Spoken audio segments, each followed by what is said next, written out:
Hello friends, इस video में हम डिस्कशन करेंगे कक्षा 6 का भूगोल विषय में 7वां चैप्टर हमारा देश भारत। भारत एक बहुत बड़े भौगोलिक विस्तार वाला देश है। उत्तर में यह हिमालय के ऊंचे शिखरों से घिरा हुआ है। पश्चिम में अरब सागर, पूर्व में बंगाल की खाड़ी, दक्षिण में हिंद महासागर भारतीय प्रायद्वीप के तटों पर लहराते हैं। प्रायद्वीप स्थल का वह भाग है जो तीन तरफ से जल से घिरा होता है। जैसे भारत का ये वाला हिस्सा देखें, दक्षिण वाला हिस्सा, तो ये स्थल का वह भाग है जो तीन ओर से, यहाँ से अरब सागर है, यहाँ पे बंगाल की खाड़ी है और नीचे हिंद महासागर है, तो तीन ओर से पानी से घिरा हुआ है। तो इस हम स्थल खंड को कहेंगे प्रायद्वीप। भारत का क्षेत्रफल 32.8 लाख वर्ग किलोमीटर है।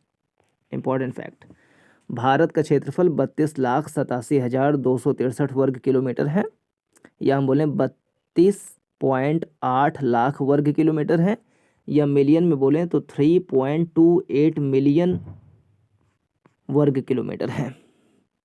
ठीक है, तो भारत का क्षेत्रफल 32.8 लाख वर्ग किलोमीटर है।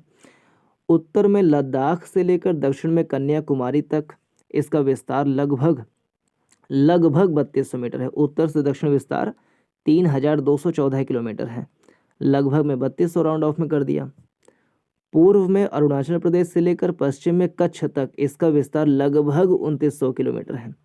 एग्जैक्ट है 2933 किलोमीटर। तो भारत का उत्तर दक्षिण लंबाई है 3214 किलोमीटर, पूर्व पश्चिम लंबाई है 2933 किलोमीटर। लेकिन लगभग में राउंड ऑफ में कर लें तो 2914 को, मतलब 3214 को 3200 कह लें, 2933 को 2900 कह लें। ऊंचे ऊंचे पर्वत, भारतीय महामरुस्थल, उत्तरी मैदान, असमान पठारी सतह, तटीय भाग एवं द्वीप समूह स्थल रूपों की विभिन्नता को दर्शाते हैं। तो 6 यहाँ पे स्थल रूप दे दिए भारत के। ऊंचे ऊंचे पर्वत, भारतीय महामरुस्थल, उत्तरी मैदान, असमान पठारी सतह, तटीय भाग, द्वीप समूह स्थल रूपों की विभिन्नता को दर्शाते हैं।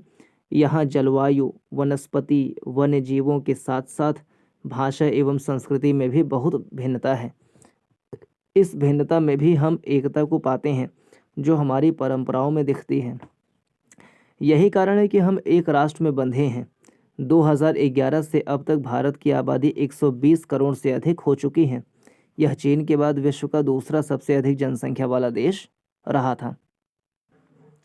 क्या आप जानते हैं, बड़े देश जिनका विस्तार पूर्व से पश्चिम की ओर बहुत अधिक होता है, वहाँ पूरे देश का मानक समय एक नहीं होता। जैसे हम देखे थे, शायद पहले ही चैप्टर में देखे थे कि दूसरे चैप्टर में देखे थे, उसमें बताया था मानक समय के बारे में कि रूस में 11 मानक समय है, ऐसे करके कुछ था। देखिए, संयुक्त राज्य अमेरिका में 7, कनाडा में 6 और रूस में कितने मानक हैं, तो रूस में 11 मानक समय है। तो ये बात ध्यान रखें कि संयुक्त राज्य अमेरिका में मतलब कि 7 मानक समय है, कनाडा में 6 मानक समय है और रूस में 11 मानक समय है। ठीक है, भारत उत्तरी गोलार्ध में स्थित है। एशिया महाद्वीप भी उत्तरी गोलार्ध में है, लेकिन हाँ, पूरी तरीके से नहीं है। अगर एशिया महाद्वीप में हम बात करें इंडोनेशिया का, तो थोड़ा सा हिस्सा दक्षिण गोलार्ध में आ जाता है, लेकिन पूर्वी गोलार्ध में पूरी तरीके से है एशिया, ये कह सकते हैं। भारत पूरी तरीके से उत्तरी गोलार्ध में है और पूरी तरीके से पूर्वी गोलार्ध में है। कर्क रेखा यानी कि 23 डिग्री 30 मिनट उत्तरी अक्षांश देश के लगभग मध्य भाग से होकर गुजरती है। दक्षिण से उत्तर भारत की मुख्य भूमि का विस्तार 8 डिग्री 4 मिनट उत्तरी अक्षांश तथा 37 डिग्री 6 मिनट उत्तरी अक्षांश के बीच है। पश्चिम से लेकर पूर्व तक भारत का विस्तार 68 डिग्री 7 मिनट पूर्व तथा 97 डिग्री 25 मिनट पूर्व देशांतरों के बीच है। अगर हम विश्व को पूर्वी एवं पश्चिमी गोलार्धों में बांटते हैं तो भारत की स्थिति पूर्वी गोलार्ध में होगी। बहुत बड़े देशांतरी विस्तार लगभग 29 degree, important fact, 8 degree 4 minute उत्तरी अक्षांश से 37 डिग्री 6 मिनट उत्तरी अक्षांश तक, 68 डिग्री 7 मिनट पूर्वी देशांतर से 97 डिग्री पूर्वी देशांतर तक ये विस्तार हो गया। पूर्वी गोलार्ध में है, उत्तरी गोलार्ध में ये हो गया। उत्तर से दक्षिण लंबाई 32 से 14 किलोमीटर है, पूर्व से पश्चिम लंबाई 2933 किलोमीटर है। बहुत बड़े देशांतरी विस्तार लगभग 29 डिग्री देशांतरी विस्तार है के कारण यहाँ के दो छोर पर स्थित स्थानों के स्थानीय समय में बहुत अधिक अंतर हो सकता था। इस तरह की दूरी पर स्थित दो स्थानों के बीच समय का अंतर लगभग 2 घंटे का होगा। ये भी क्वेश्चन आ चुका है। भारत के पूर्वी और पश्चिमी छोरों के बीच में 2 घंटे का अंतर होता है। जैसा कि आपने पहले पढ़ा है कि प्रत्येक देशांतर 1 डिग्री देशांतर के लिए स्थानीय समय में 4 मिनट का फर्क होता है। पश्चिम में गुजरात की अपेक्षा पूर्व के अरुणाचल प्रदेश में सूर्योदय लगभग 2 घंटे पहले होता है। आप पहले पढ़ चुके हैं कि 82 डिग्री 30 मिनट पूर्वी देशांतर को स्थानीय समय को भारत का मानक समय माना जाता है, क्योंकि ये भारत के बीचों बीच से गुजरता है। इस याम्योत्तर को भारत का मानक याम्योत्तर कहा जाता है। भारत का मानक याम्योत्तर, standard Indian standard timeline. Bharat के पड़ोसी देश, जो एनसीईआरटी बोलेगा वही मान लेंगे सही सही। 7 देशों की स्थलीय सीमाएं इसकी सीमाओं से जुड़ी हैं। मतलब भारत से स्थल सीमा 7 देशों की है। पाकिस्तान, अफगानिस्तान, नेपाल, भूटान, चीन,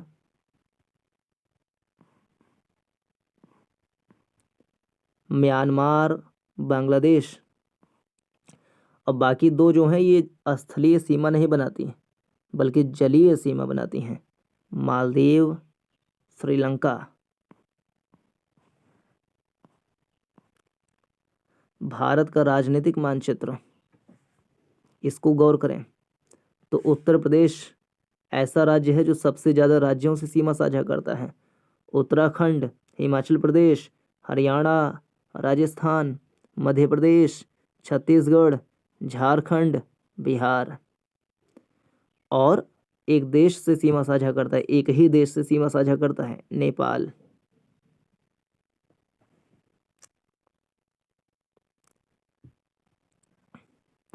कर्क रेखा की बात करें तो गुजरात, मध्य प्रदेश, छत्तीसगढ़, झारखंड, पश्चिम बंगाल, त्रिपुरा, मिजोरम से होते हुए जाती है। गांधीनगर ठीक कर्क रेखा के दक्षिण में है। राजस्थान की राजधानी जयपुर कर्क रेखा से सर्वाधिक दूरी पर है, जो कर्क रेखा पर अवस्थित राज्यों में से एक है। मध्य प्रदेश की राजधानी भोपाल कर्क रेखा के ठीक दक्षिण में है। छत्तीसगढ़ की राजधानी रायपुर कर्क रेखा से काफी दक्षिण में है। झारखंड की राजधानी रांची ठीक कर्क रेखा पर अवस्थित है। पश्चिम बंगाल की राजधानी कोलकाता दक्षिण में है। त्रिपुरा की राजधानी अगरतला उत्तर में है, ये बात ध्यान रखना है। और मिजोरम की राजधानी आइजोल भी उत्तर में है। गांधीनगर, भोपाल ठीक दक्षिण में है। दक्षिण में तो है लेकिन ठीक दक्षिण में है। रायपुर थोड़ा ज़्यादा दक्षिण में है। रांची ठीक कर्क रेखा पर है। कोलकाता लगभग दक्षिण में है। लेकिन अगरतला और आइजोल उत्तर में है। जयपुर भी उत्तर में है लेकिन सर्वाधिक उत्तर में है।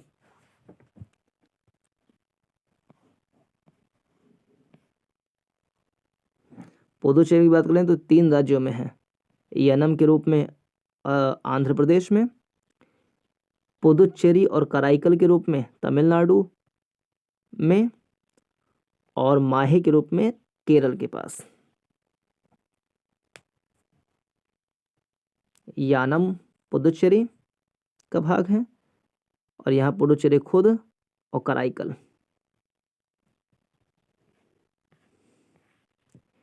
इनमें से कौन कौन से देश हैं जिनकी सीमाएं समुद्र से नहीं जुड़ी हैं? दक्षिण कौन कौन सी सीमाएं हैं इनमें से कौन कौन से देश हैं जिनकी सीमाएं समुद्र से नहीं जुड़ी हैं? तो पाकिस्तान और बांग्लादेश दो जुड़ी हैं, बाकी नहीं जुड़ी हैं। राजनीतिक एवं प्रशासनिक विभाजन। भारत एक विशाल देश है। प्रशासनिक क्रियाकलापों के लिए देश को 28 राज्यों 8 केंद्र शासित प्रदेशों प्रशासनिक क्रियाकलापों के लिए बांटा गया है। ये भारत का भौतिक विभाजन हम देख सकते हैं। इंपॉर्टेंट मैप है, इसको देखें आराम से। 5 नदियां हैं पंचनद जिसको कहते हैं, सिंधु, झेलम, चिनाब, रावी, ब्यास, यहीं पे सतलज, फिर काराकोरम, लद्दाख, जास्कर, पीर पंजाल, ये सारा हिमालय यहाँ पे देख सकते हैं। ब्रह्मपुत्र यहीं से आ रही है, ज़्यादा डिटेलिंग नहीं दी है इसमें। अरावली श्रेणी यहाँ पे देख सकते हैं, जो दक्षिण पश्चिम से उत्तर पूर्व में फैला हुआ है। इसके पश्चिम में भारतीय महामरुस्थल। देख लें जो दिया हुआ है, अरावली श्रेणी, और यह विंध्यन श्रेणी, सतपुड़ा श्रेणी।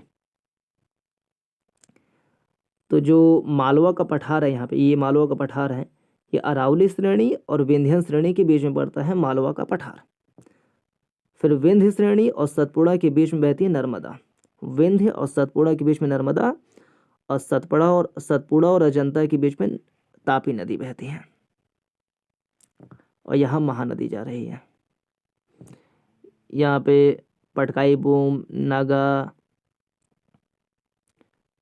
मणिपुरी, मिज़ो, ये सब पहाड़ियाँ हैं। कच्छ की खाड़ी ये वाला है, खंभात खाड़ी नीचे वाला है। ठीक है, कुछ नदियाँ 4-5 हैं। पहले महानदी, गोदावरी, कृष्णा, कावेरी। पश्चिमी घाट, पूर्वी घाट दोनों नीलगिरी पे आके मिल रही हैं, और नीलगिरी की सर्वोच्च चोटी अन्नामलाई है। अनाईमुडी सर्वोच्च चोटी है पूरे दक्कन का या दक्षिण भारत का। तो ज़्यादा डिटेलिंग नहीं दिया है, कोई बात नहीं। दिल्ली भारत की राजधानी है। राज्यों का निर्माण मुख्यतः भाषाओं के आधार पर हुआ है। जलोढ़ निक्षेप क्या होता है? ये नदियों के द्वारा लाई गई बहुत महीन मिट्टी होती हैं तथा नदी बेसिन में निक्षेपित कर दी जाती हैं। सहायक नदी, ट्रिब्यूटरीज। एक नदी या सरिता जो कि मुख्य नदी में किसी भी तरफ से आकर मिलती है तथा अपने जल को मुख्य नदी में विसर्जित करती है, सहायक नदी है। भारत में पाई जाने वाली भौतिक आकृतियां विभिन्न प्रकार की हैं। पर्वत, पठार, मैदान, तट, द्वीप समूह। उत्तर में बर्फ से ढका हिमालय संतरी का कार्य करता है। हिम प्लस आलय का मतलब है बर्फ का घर। हिमालय पर्वत को 3 मुख्य समानांतर श्रृंखलाओं में बांटा जाता है। सबसे उत्तर में स्थित श्रृंखला को बृहद हिमालय या हिमाद्री कहते हैं। इसी श्रृंखला में विश्व की सबसे ऊंची शिखर है माउंट एवरेस्ट। मध्य हिमालय या हिमाचल हिमाद्री के दक्षिण में स्थित है। बहुत से लोकप्रिय पहाड़ी स्थान यहाँ स्थित हैं। 5 पहाड़ी स्थानों के नाम का पता लगाइए। शिवालिक सबसे दक्षिण में स्थित श्रृंखला है, क्या आप जानते हैं?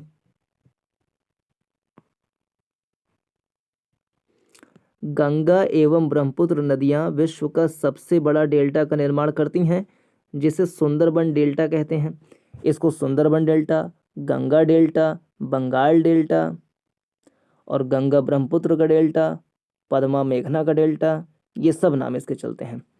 और मेरी बंद डेल्टा एक है जो इसी सुंदरबन डेल्टा का एक भाग है, ये पूछा जा चुका है एग्जाम में। इस डेल्टा की आकृति त्रिभुजाकार है। डेल्टा स्थल का वह भाग है जो नदी के मुहाने पर बनता है। जहाँ नदियाँ, मुहाना क्या होता है? जहाँ नदियाँ समुद्र में प्रवेश करती हैं उस जगह को नदी का मुहाना कहा जाता है। हिमालय के दक्षिण में भारत का उत्तरी मैदान स्थित है। ये मैदान समतल तथा सपाट हैं। ये मैदान सिंधु, गंगा, ब्रह्मपुत्र तथा इनकी सहायक नदियों के द्वारा लाए गए जलोढ़ निक्षेपों से बने हैं। नदियों के ये मैदान कृषि के लिए उपजाऊ भूमि प्रदान करते हैं। यही कारण है कि इन मैदानों में जनसंख्या अधिक है।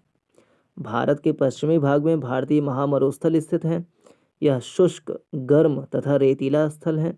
यहाँ वनस्पति की मात्रा बहुत कम है। उत्तरी मैदानों के दक्षिण में प्रायद्वीपीय पठार स्थित हैं। इसकी आकृति त्रिभुजाकार है। इसका धरातल काफी ऊंचा नीचा है। इस क्षेत्र में बहुत सी पहाड़ी श्रृंखलाएं तथा घाटियां स्थित हैं। इसके उत्तर पश्चिम में अरावली श्रृंखला स्थित है, जो विश्व की सबसे पुरानी श्रृंखला है।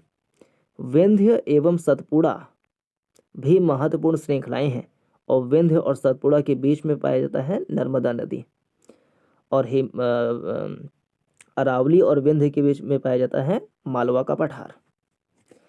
इन श्रृंखलाओं से होकर नर्मदा तथा तापी नदियां बहती हैं। ये पश्चिम की तरफ बहने वाली नदियां हैं जो अरब सागर में गिरती हैं। इस पठार के पश्चिम में पश्चिमी घाट या सह्याद्री तथा पूर्व में पूर्वी घाट स्थित हैं। पश्चिमी घाट का विस्तार एक समान रूप में है, जबकि पूर्वी घाट बीच बीच में टूटा हुआ है तथा असमान है। इन पठारों में खनिजों जैसे कोयला एवं लौह अयस्क की प्रचुरता है। पश्चिमी घाट के पश्चिम में तथा पूर्वी घाट के पूर्व में तटीय मैदान स्थित हैं। पश्चिम तटीय मैदान काफी संकरे हैं। पूर्वी तटीय मैदान अपेक्षाकृत चौड़े हैं। वहां पूर्व की ओर बहने वाली कई नदियां हैं। महानदी, गोदावरी, कृष्णा, कावेरी बंगाल की खाड़ी में गिरती हैं। ये नदियां अपने मुहाने में उपजाऊ डेल्टा का निर्माण करती हैं। बंगाल की खाड़ी में गंगा एवं ब्रह्मपुत्र नदियों के मुहाने पर सुंदरबन डेल्टा स्थित है। प्रवाल छोटे समुद्री जंतुओं के कंकाल हैं, जिन्हें पॉलिप कहा जाता है। प्रवाल छोटे समुद्री जंतुओं के कंकाल हैं। प्रवाल क्या है? प्रवाल तो प्रवाल छोटे समुद्री जंतुओं के कंकाल हैं, जिन्हें पॉलिप कहा जाता है। जब जीवित पॉलिप मरते हैं, यानी जंतु का नाम है पॉलिप, और उसके ऊपर जो कंकाल है उसे कहते हैं प्रवाल यानी कोरल। जब जीवित पॉलिप मरते हैं तब उनका कंकाल बच जाता है। अन्य पॉलिप की वृद्धि इन ठोस कंकालों के ऊपर होती है, जो बढ़ते बढ़ते काफी ऊंचे होते जाते हैं तथा इस प्रकार प्रवाल द्वीपों का निर्माण करते हैं। और भारत में प्रवाल द्वीप पाए जाते हैं अंडमान निकोबार, मन्नार की खाड़ी, लक्षद्वीप और कच्छ की खाड़ी में। सुनामी एक कविता है, बच्चों के लिए पढ़िएगा अपना। भारत में 2 द्वीप समूह भी हैं। लक्षद्वीप द्वीप समूह अरब सागर में स्थित है। ये केरल के तट से कुछ दूर स्थित प्रवाल द्वीप हैं। अंडमान एवं निकोबार द्वीप समूह भारत से दक्षिण पूर्व दिशा में बंगाल की खाड़ी में स्थित है। 2004 में सुनामी से प्रभावित हुआ था अंडमान निकोबार। समाचार पत्रों तथा लोगों से बातचीत के जरिए जानकारी प्राप्त कीजिए। जब सुनामी भारतीय तट से टकराई थी तो किस प्रकार लोगों ने अलग अलग तरीके से इस चुनौती का सामना किया था। सुनामी एक विशाल सागरीय तरंग है। सुनामी क्या है? एक विशाल सागरीय तरंग। एक विशाल सागरीय तरंग है जो समुद्र तल पर भूकंप के कारण उत्पन्न होती है। ये इंपॉर्टेंट लग रहा है। सुनामी एक विशाल सागरीय तरंग है। सुनामी क्या है? एक विशाल सागरीय तरंग है जो समुद्र तल पर भूकंप के कारण उत्पन्न होती है। अभ्यास: भारत को कितने भागों में विभाजित किया जा सकता है? उनके नाम लिखिए। पर्वत, पठार, मैदान, मरुस्थल, तटीय मैदान, द्वीप समूह। भारत की स्थलीय सीमा 7 देशों से जुड़ी है। कौन कौन से? अफगानिस्तान, पाकिस्तान, नेपाल, भूटान, बांग्लादेश, म्यांमार, चीन। कौन सी 2 प्रमुख नदियां अरब सागर में गिरती हैं? नर्मदा, तापी। गंगा ब्रह्मपुत्र के द्वारा बनाए गए डेल्टा है सुंदरबन डेल्टा। भारत में कितने राज्य, कितने केंद्र शासित प्रदेश हैं? राज्य हैं 28, केंद्र शासित प्रदेश हैं 8। किन राज्यों की राजधानी एक ही है? पंजाब और हरियाणा की राजधानी एक ही है, चंडीगढ़। उत्तरी मैदानों में अधिक जनसंख्या में निवास करते हैं। उत्तरी मैदानों में अधिक जनसंख्या में निवास करती है, क्यों? क्योंकि वहाँ पे मैदान समतल है, परिवहन, मकान, इंफ्रास्ट्रक्चर इसको बनाना आसान है, कृषि के लिए उपजाऊ मिट्टी है, पानी का स्रोत अच्छा खासा है। लक्षद्वीप को प्रवाल द्वीप कहा जाता है, क्योंकि ये प्रवालों से बने हैं। प्रवाल क्या है? पॉलिप नाम के जीव का कंकाल प्रवाल कहलाता है। इन जीव के मरने के बाद इस कंकाल का ढेर बन जाता है और सतह दर सतह, परत दर परत बनते बनते ये समुद्र के तल के ऊपर आ जाते हैं, तो उसे कहते हैं प्रवाल द्वीप। हिमालय के सबसे दक्षिणी भाग को कहते हैं शिवालिक।